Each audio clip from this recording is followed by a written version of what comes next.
Greetings,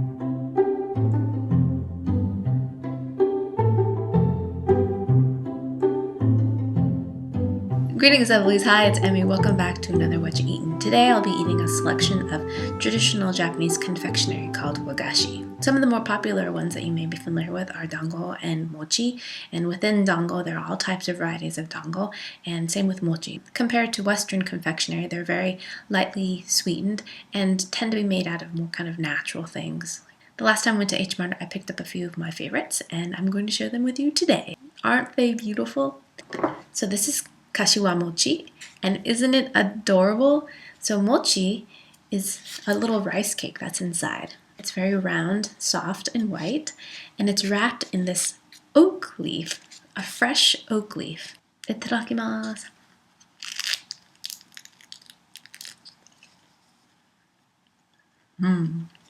There's the mochi, and inside you can see that it's filled with anko paste, which is sweetened red bean paste. And you can also see that this is the fiber of the leaf. So let me pull that off. This is my favorite mochi. The leaf is really clever. Not only is it beautiful, it keeps the mochi from sticking to your hands, and it has the most beautiful flavor and texture. The texture is a little bit crisp and leathery, and the flavor is kind of green, a little bit grassy like green tea, and a little bit floral. It's just lovely. I love it. And then you've got the sweet red bean paste in the middle. The outside of the mochi, which is made out of rice flour, is very chewy and slightly sticky, but doesn't have much flavor at all. Kashiwa mochi. I love it. Love it, love it, love it. This dango is called Andango, and it has that same red bean paste on top. Koshian, it's very smooth, and it's poured right on top of the dango balls. So there's the dango balls, again made out of rice flour, and then skewered onto a stick.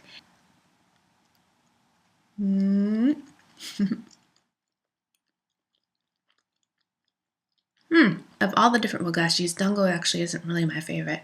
It has a slightly different texture than mochi.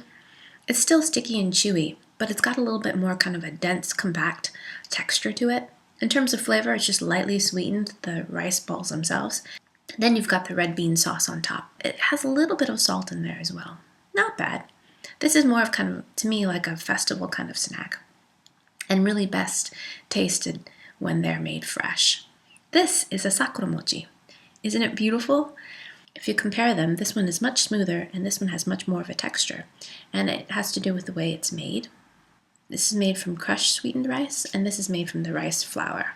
So it's much smoother. This is also slightly pink in color because it represents a sakura and has a very distinctive smell. Very floral-like, almost like violets. And this leaf is a sakura leaf or a cherry blossom leaf. It's got a serrated edge and folded on top.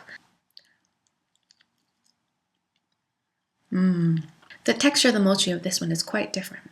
It's still sticky, but it's a little bit softer in consistency and feels a bit more like rice grains in your mouth. And then you've got the sweetened bean paste inside again.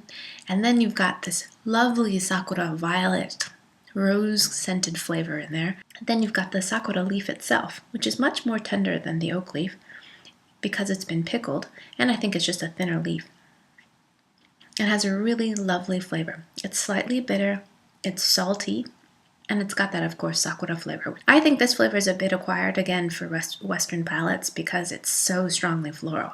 But once you get used to it, it's really, really lovely. And this is Mitarashi Dango. I've mentioned Mitarashi Dango in a couple of my candy making kits because they include this as well, and so a lot of people aren't familiar with it. So after the dango is made, it's skewered and then lightly grilled. And it's called yaki dango, and then it's covered with the Mitarashi sauce.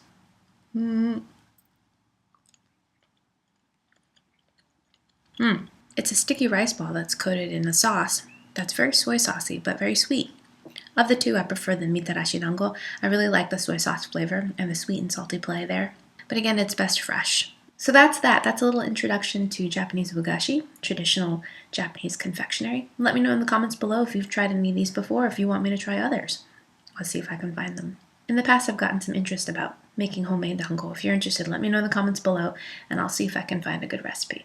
Alright, I hope you guys enjoyed that. I hope you guys learned something, and I'll see you in my next video. Toodaloo, take care, bye! And so historically, since Mongolian culture is a nomadic one and they raise a lot of cattle and animals, dairy plays a big role in the food, including something like this. which is naicha, which is milk tea. So I'm going to give that a taste.